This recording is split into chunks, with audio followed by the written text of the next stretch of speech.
Social NAI há 45 anos. Realização Rádio Web UFPA. A pesquisa ela tinha uma abrangência maior do que o próprio título e o próprio conteúdo do livro. Eu lembro que tínhamos recursos, vários desses recursos vinham da Fundação FOR, porque a Fundação FOR vai apoiar a própria constituição do FIPAM. E uma outra fonte de recursos era o Banco Nacional de Desenvolvimento Econômico. Então, a pesquisa ela vai ser a condição para a pós-graduação. Acho que as duas coisas vão ser bastante conectadas, mas vários de nossos bolsistas, colegas que compartilharam no FIPAM, como a professora Maria José Conceição Carneiro, que depois vai ingressar na sociologia aqui no curso no centro de ciências humanas, não é? Curso de ciências humanas. Então, uma parte dos professores que estavam sendo formados ou eram da universidade, do curso de ciências humanas, vários deles estavam articulados no NAI. Estava o professor Amílcar Tupiaçu, da filosofia o professor Carlos Cardoso Coimbra, da economia o professor José Marcelino. Também isto marca bastante, porque faz do curso e do NAI é uma instituição interdisciplinar. O primeiro curso do FIPAM tinha geólogos, tinha economistas, sociólogos, historiadores, jornalistas.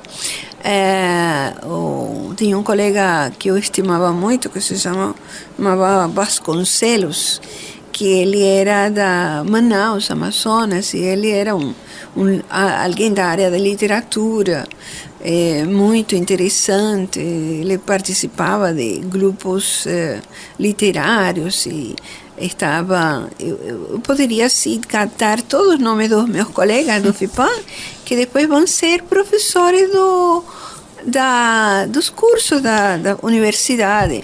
O João Tertuliano Lins Neto, na economia, o professor José Freire, na arquitetura, a professora Carneiro, a professora Maria Elvira Rocha de Sá, que também estava nessa turma, a professora Linda Alba Teixeira. Todos eles depois vão, com essa formação, vão se incorporar como professores no NAI. Ou seja, está muito perto dessa própria constituição das ciências humanas no NAIA, da universidade, esse projeto de formação do NAIA.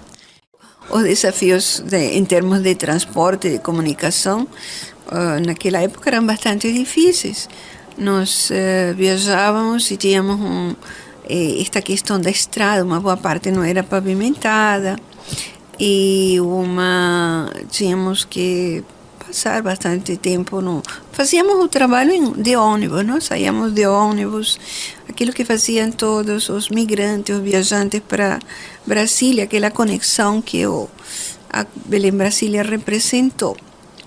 E uma das áreas em que tivemos mais permanência vai ser em Imperatriz, porque fazíamos uma parada em Imperatriz. Aí em Imperatriz fizemos muitos trabalhos, ficávamos perto a terminar rodoviário. Nesse momento era perto da feira e nós íamos visitar os feirantes, a falar sobre as situações da agricultura. Depois nos dirigíamos para uma outra área chamada, que hoje é o município de Açailândia. Também era um trabalho com o feirante. Visitamos uma colônia que foi organizada por a igreja presbiteriana. A colônia uma colônia em Açailândia. Então conhecíamos, estávamos atravessando a pré-Amazônia maranhense, a região do Gurupi, e de fato o que mais impressionava eram essas dificuldades que eram muito maiores para os migrantes que se dirigiam a essa área e provocavam novas situações. Era um movimento que estava se intensificando. Aliás, isto já vinha de 58, não? 55, 58, da abertura da Belém Brasília. Nós chegamos a participar de eventos que se organizaram aqui, como um congresso de geografia em que o professor Orlando Valverde e Caterina Bergolino Dias, que eram muito conhecidos do Rio de Janeiro, eles organizaram excursões nessa área da Belém Brasília e nós acompanhamos. E, sobretudo, esta situação muito tensa que estava se constituindo, porque em 70 havia contrário a esse movimento dos pequenos agricultores, dos camponeses procurando essas novas áreas, havia um incentivo por parte da Sudão para o estabelecimento das grandes fazendas, o desmatamento que esses agentes estavam produzindo ao longo da Belém Brasília. Então, nós conhecemos uma parte da Belém Brasília ainda com uma floresta que hoje já não existe. A Belém Brasília hoje é um deserto, atravessar o que pode ser no futuro uma zona desértica, dada a expansão que teve a pecuária nessa região. Mas quando nós conhecemos, uma parte dela ainda tinha bastante áreas, se atravessavam áreas com mata, não é? Com mata virgem, ou seja, tinha sido aberta para a construção de estrada, mas tinha trechos ainda bastante difíceis de trafegar e que ainda tinha mata do lado, né? E as questões mais fortes era esse movimento nesse momento aparecem essas designações de poceiros, nessa região, e a luta dessas pessoas para permanecer nessas terras que estavam sendo tomadas por grandes latifundiários. Era uma forma muito forte de apropriação dessas terras que estava nos planos do que era a nova linha de desenvolvimento da Amazônia, não é? Dado pelos planos de desenvolvimento, de integração. Então, essa foi a questão mais forte, foi examinar essa tensão entre formas que dificilmente havia uma simetria de poder, não é? Em termos de esses pequenos agricultores que chegavam, e o fato de ir na feira da Imperatriz, era uma questão assim de ver as carroças chegando, os carros de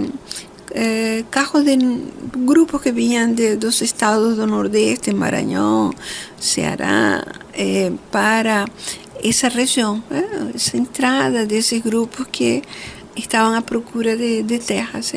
Paragominas paramos várias vezes, em vários momentos. Paragominas não era o tal município verde que é hoje, que é uma falácia, mas era uma área assim de esse conflito, desse confronto do que alguns sociólogos vão chamar frentes, a frente agrícola e essa frente pecuária que estava provocando tais transformações. Lembro muito na parte porque nós visitávamos então uma grande parte da Belém Brasília, que correspondia ao Pará, a Maranhão e Goiás. Goiás era extensa, ainda não tinha sido criado o estado do Tocantins.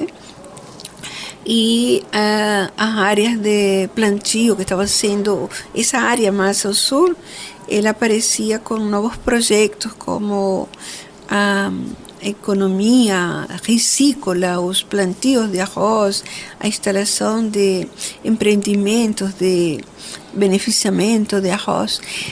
E o que nos chamava mais atenção era, na feira, sobretudo, era esse movimento, era arroz, muito arroz, nessa feira de Imperatriz, que ela, por uma razão muito evidente, Imperatriz está na chamada Estrada do Arroz, que eram os grupos, agricultores do Maranhão, camponeses de Maranhão, que se dirigiam a essas áreas para desbravar, e os primeiros plantios eram plantios de arroz.